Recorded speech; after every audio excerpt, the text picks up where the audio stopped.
اب ہم شروع کرتے ہیں یونس علیہ السلام کا قصہ۔ یونس علیہ السلام ایک عظیم اور کریم نبی تھے۔ ان کا قصہ قرآن کریم میں ایک انوکھا قصہ ہے۔ آپ کے والد کا نام متا تھا اور آپ سیدنا ابراہیم علیہ السلام کی نسل سے تھے۔ آپ کا ایک نام ذوالنون بھی ہے، یعنی مچھلی والے۔ النون کا مطلب ہے مچھلی۔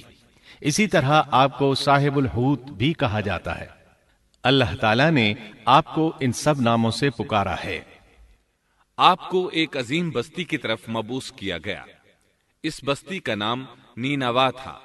یہ عراق کے شمال میں واقع تھی، موصل کے بالمقابل تھی۔ ان دونوں کے درمیان دریائے دجلہ واقع تھا۔ موصل دریائے دجلہ کے کنارے واقع تھا، جبکہ اس کے بالکل سامنے نینوا کی بستی تھی۔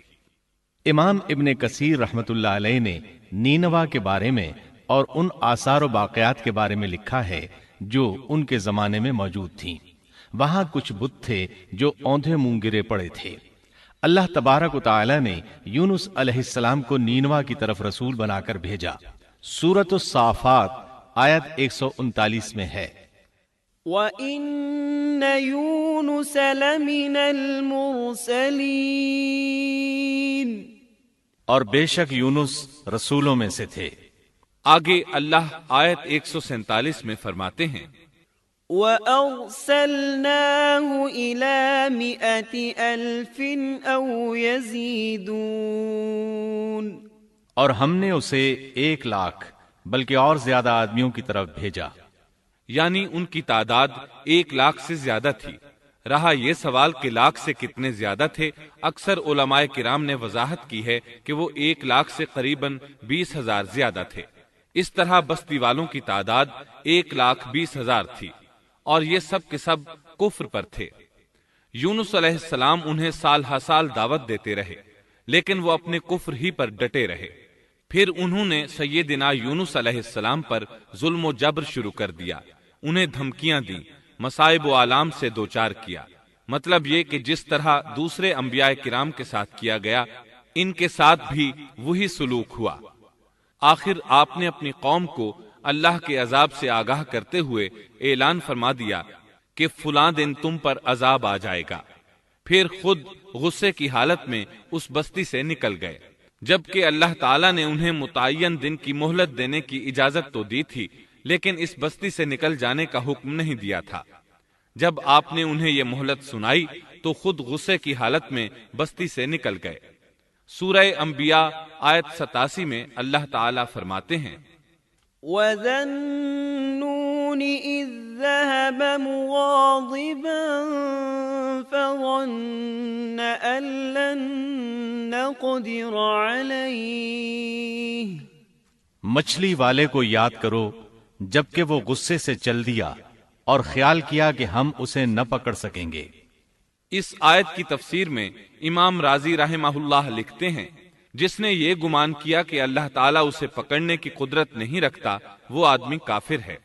سیدنا امیر معاویہ رضی اللہ عنہ سے روایت ہے، انہوں نے سیدنا ابن عباس رضی اللہ عنہما سے کہا، آج رات قرآن کریم کی چند آیات کے معانی میں میں الجھ کر رہ گیا ہوں، مجھے کوئی راستہ سجھائی نہیں دے رہا کہ اس الجھن سے کس طرح نکلوں۔ مجھے بس آپ ایسے نظر آتے ہیں جو ان آیات کا مطلب بتا سکتے ہیں۔ کم از کم میں ان آیات کی تفسیر اور تعبیر نہیں سمجھ سکا۔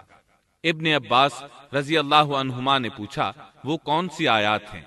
سیدنا امیر معاویہ رضی اللہ عنہ کہنے لگے، یونس علیہ السلام کا یہ خیال کرنا کہ اللہ تعالیٰ ان پر قدرت نہیں رکھتے۔ یہ سن کر سیدنا ابن عباس رضی اللہ عنہما نے فرمایا، اس سے مراد یہ نہیں۔ یہ لفظ قدر یہاں تنگی کے معنی میں آیا ہے، قدرت اور طاقت رکھنے کے معنی میں نہیں۔ اللہ تعالیٰ نے قدر بمعنی تنگی اور قدر بمعنی قدرت دونوں کا استعمال کیا ہے۔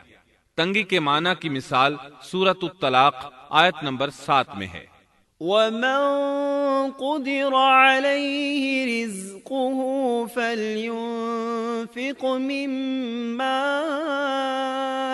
آتَاهُ اللَّهُ، اور جس پر اس کے رزق کی تنگی کی گئی ہو، اسے چاہیے کہ جو کچھ اللہ تعالیٰ نے اسے دے رکھا ہے اسی میں سے اپنی حیثیت کے مطابق دے۔ تو اس آیت میں بھی یہی معنی مراد ہے کہ انہوں نے گمان کر لیا ہم ان پر تنگی نہیں کریں گے، یعنی ان کا خیال یہ تھا کہ اگرچہ وہ اللہ تعالیٰ کی اجازت کے بغیر نکل کھڑے ہوئے ہیں پھر بھی اللہ ان پر تنگی نہیں کریں گے، کیونکہ وہ اللہ کے ایک معزز نبی اور رسول ہیں، اور ان کی قوم کے لوگ اللہ کی گرفت اور اس کے عذاب کے مستحق ہیں، انہی پر اللہ کا عذاب نازل ہونے والا ہے۔ اس عذاب کی خبر انہیں پہلے ہی سنا دی گئی ہے اور مہلت دے دی گئی ہے، مگر وہ خود اگرچہ اللہ کی اجازت کے بغیر ہی چلے آئے ہیں پھر بھی انہیں سرزنش نہیں کی جائے گی اور وہ کسی گرفت میں نہیں آئیں گے۔ اللہ تعالیٰ ان کے لیے کوئی تنگی نہیں فرمائیں گے۔ اللہ تعالیٰ سورۃ الانبیاء آیت 87 میں فرماتے ہیں، فظن أن لن نقدر عليه،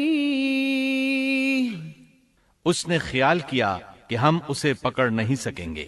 مطلب یہ کہ ہم انہیں کوئی سزا نہیں کریں گے اور ان پر کسی طرح کی تنگی نہیں کریں گے، اور وہ سمندر کی طرف چل دیے۔ انہی دنوں میں عذاب الہی کی کچھ علامات نینوا بستی پر ظاہر ہونا شروع ہو گئیں۔ ایک بہت بڑا سیاہ بادل ان کی طرف بڑھنے لگا، اس بادل میں آگ کے شعلے دکھائی دینے لگے۔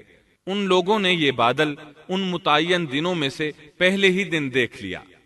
اس کو دیکھتے ہی وہ سمجھ گئے کہ جس طرح سیدنا یونس علیہ السلام نے انہیں آگاہ کیا تھا یہ عذاب ان پر نازل ہو کر رہے گا، اور جو عذاب سیدنا لوط علیہ السلام کی قوم پر آیا تھا وہ اس کے بارے میں بھی اچھی طرح جانتے تھے۔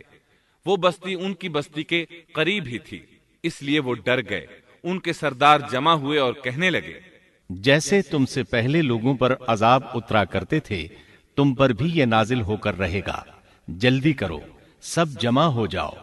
چنانچہ انہوں نے اس بات پر اتفاق کر لیا کہ سیدنا یونس علیہ السلام نے بالکل سچ فرمایا تھا۔ اللہ کی قسم، یہ بالکل وہی عذاب ہے، تم اللہ کے عذاب سے نجات نہیں پا سکو گے۔ اس سے بچنے کی ایک ہی صورت ہے کہ تم ایمان لے آؤ اور توبہ کر لو۔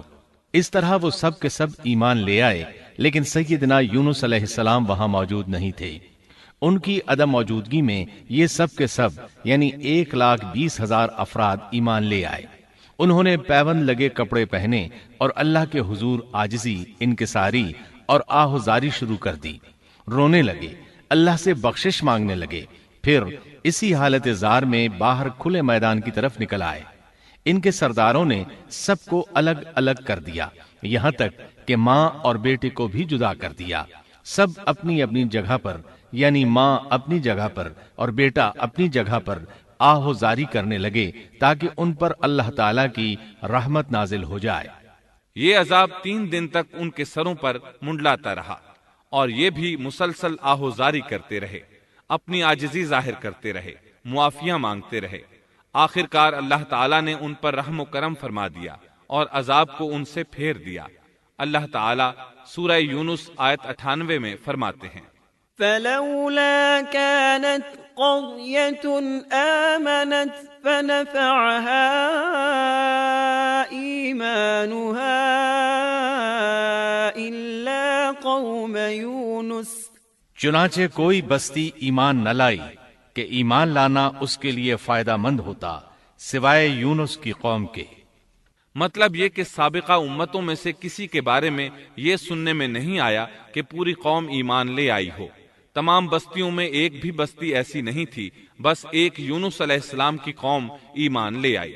اللہ تعالیٰ سورہ یونس آیت 98 میں فرماتے ہیں، لما آمنوا كشفنا عنهم عذاب الخزي في الحياة الدنيا ومتعناهم إلى حين۔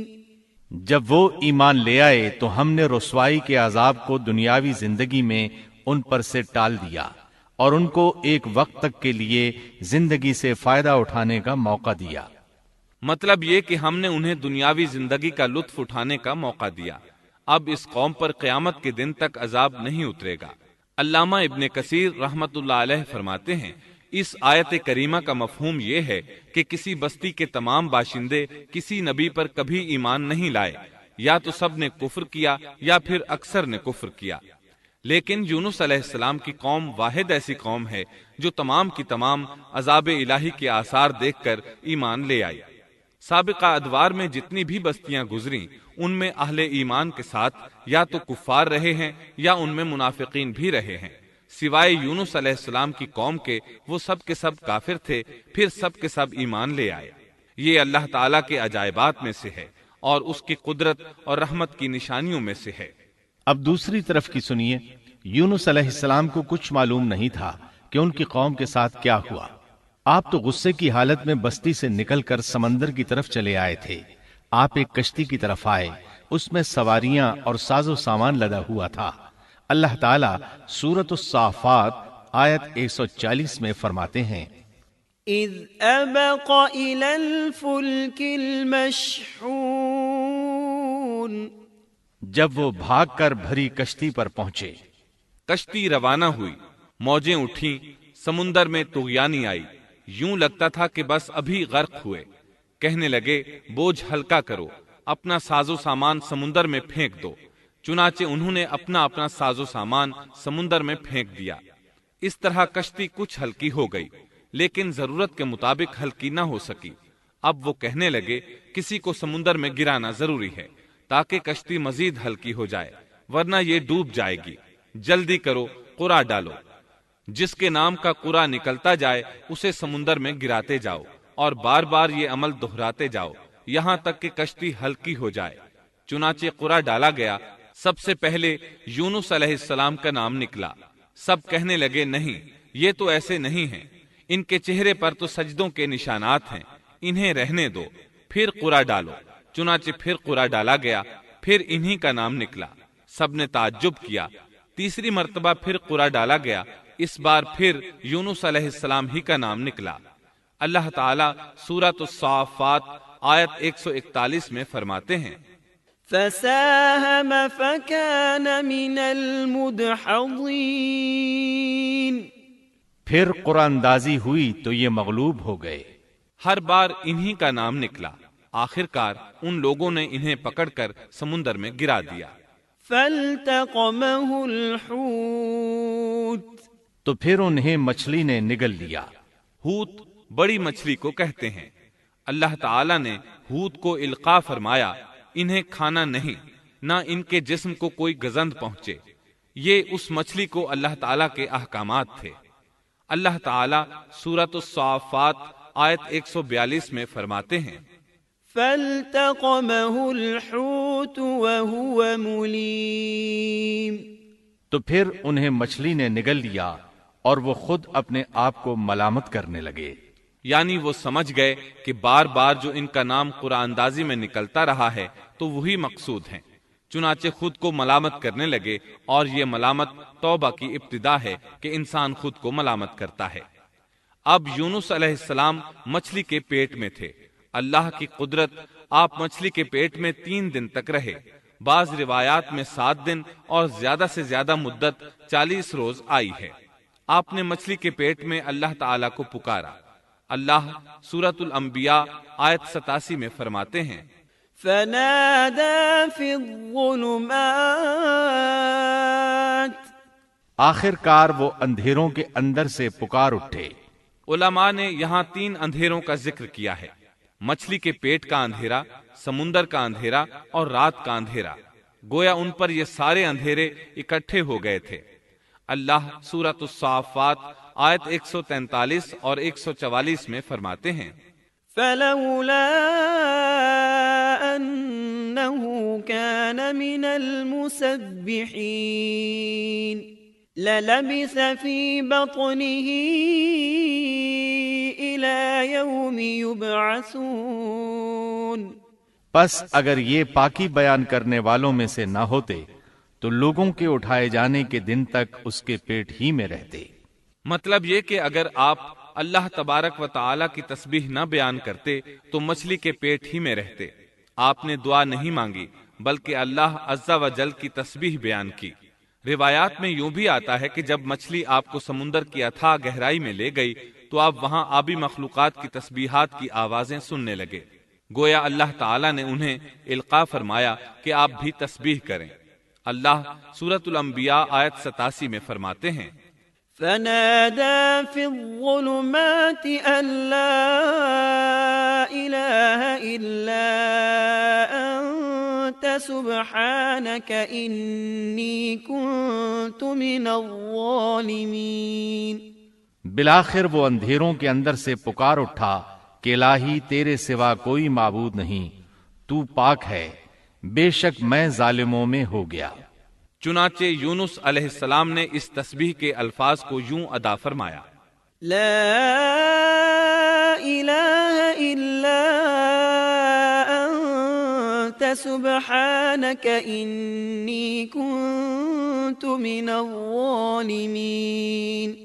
امام احمد، امام ترمذی، امام نسائی اور دیگر آئمہ رحمہم اللہ نے یہ حدیث نقل کی ہے کہ یونس علیہ السلام کی وہ دعا جو انہوں نے مچھلی کے پیٹ میں مانگی تھی وہ یہی ہے، لا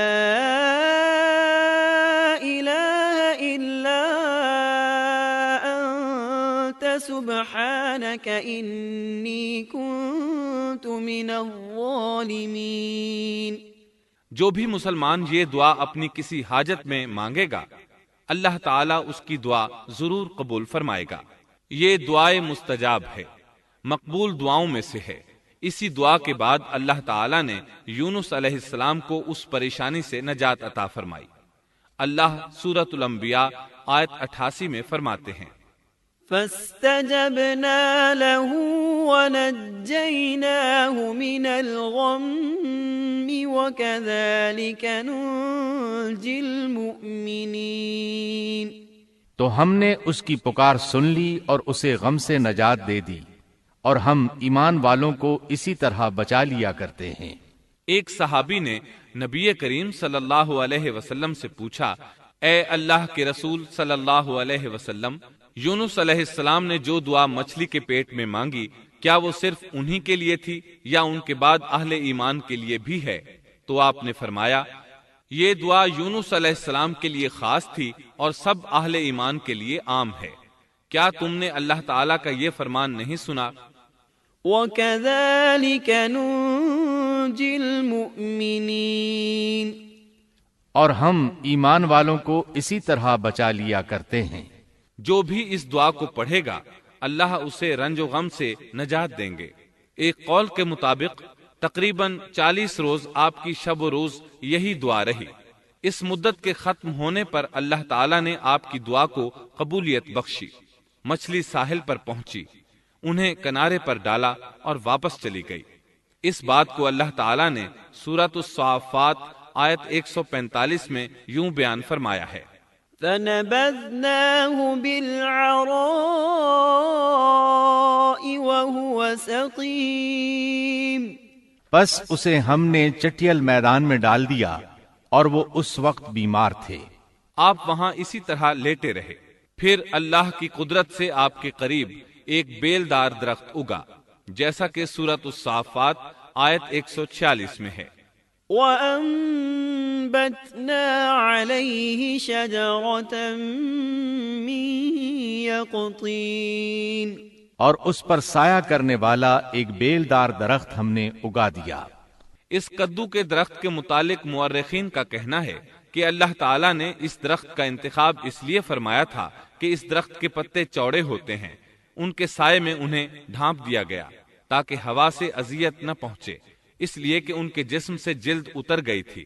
پھر اس درخت سے خوشکن خوشبو بھی آتی تھی، اس خوشبو نے انہیں فرحت بخشی۔ پھر کدو کی خوشبو میں ایک خصوصیت یہ تھی کہ حشرات الارض کو دور رکھتی ہے۔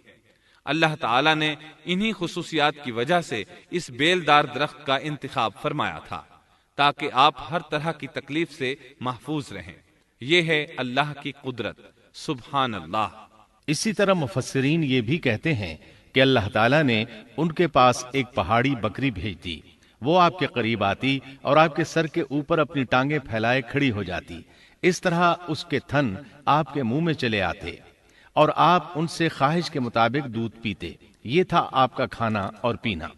رفتہ رفتہ آپ کی حالت بہتر ہو گئی، توانا اور تندرست ہو گئے، پھر آپ اٹھنے کے قابل ہو گئے، اور یہ سب اللہ تعالیٰ کی مہربانی سے ہوا۔ جب آپ کی صحت لوٹ آئی تو اللہ تعالیٰ نے آپ کو پھر آپ کی قوم کی طرف بھیجا، جیسا کہ سورۃ الصافات آیت 148 میں ہے۔ وَأَرْسَلْنَاهُ إِلَى 100,000 أَوْ يَزِيدُونَ فَآمَنُوا فَمَتَّعْنَاهُمْ إِلَى حِينٍ۔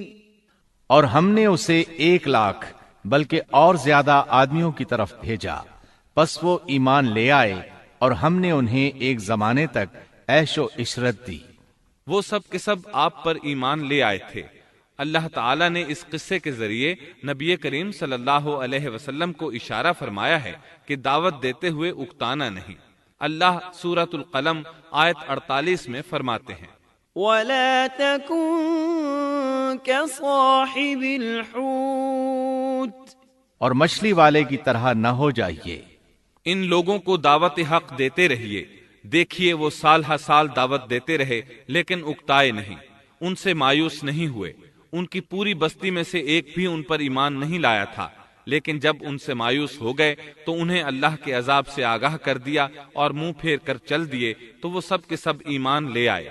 اللہ تعالی سورۃ القصص آیت 56 میں فرماتے ہیں، إنك لا تهدي من أحببت ولكن الله يهدي من يشاء۔ آپ جسے چاہیں ہدایت نہیں دے سکتے، بلکہ اللہ تعالیٰ ہی جسے چاہتا ہے ہدایت دیتا ہے۔ اس قصے میں بہت بڑا سبق ہے کہ کسی بھی حالت میں اللہ کی رحمت سے مایوس نہیں ہونا چاہیے اور نہ ہدایت کے معاملے میں اپنی ذات پر بھروسہ کرنا چاہیے۔ ہدایت تو بس صرف اللہ تعالیٰ ہی کی طرف سے ہے۔ آپ کے ذمے تو پیغام حق پہنچا دینا ہے۔ اللہ سبحانہ و تعالیٰ کے ذمے ہدایت سے نوازنا ہے۔ اللہ تعالیٰ نے انہیں پاک صاف بنا دیا، انہیں چن لیا۔ اللہ خود ہی سورۃ القلم آیت 50 میں وضاحت فرماتے ہیں، فاجتباه ربه فجعله من الصالحين۔ اسے اس کے رب نے پھر نوازا اور اسے نیک لوگوں میں کر دیا۔ امام مسلم نے ایک حدیث روایت کی ہے کہ نبی کریم صلی اللہ علیہ وسلم نے فرمایا، لا ينبغي لعبد ان يقول انا خير من يونس بن متى۔ تم میں سے کوئی شخص ہرگز یہ نہ کہے کہ میں یعنی محمد یونس بن متا سے بہتر ہوں، یعنی یوں نہ کہے کہ میں سیدنا یونس علیہ السلام سے افضل ہوں۔ وہ اس طرح کہ وہ تو اپنی قوم کے ایمان لانے سے مایوس ہو گئے تھے اور میں مایوس نہیں ہوں، اس طرح بالکل نہ کہے، کیونکہ بالآخر اللہ تعالیٰ نے آپ کو چن لیا اور برگزیدہ بنا لیا اور صالحین میں داخل کر لیا۔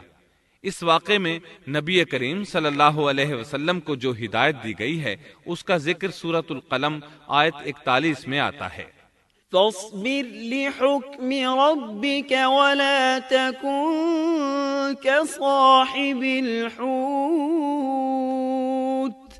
پس تو اپنے رب کے حکم کا صبر سے انتظار کر اور مچھلی والے کی طرح نہ ہو جا۔ مطلب یہ کہ یونس علیہ السلام کی مانند نہ ہو جائیے جو اپنی قوم کے ایمان لانے سے مایوس ہو گئے تھے۔ یقیناً دین کی دعوت اور حق کے پرچار میں یہ بہت عظیم سبق ہے کہ داعی اللہ کو کبھی مایوس نہیں ہونا چاہیے۔ یونس علیہ السلام کا قصہ ختم ہوا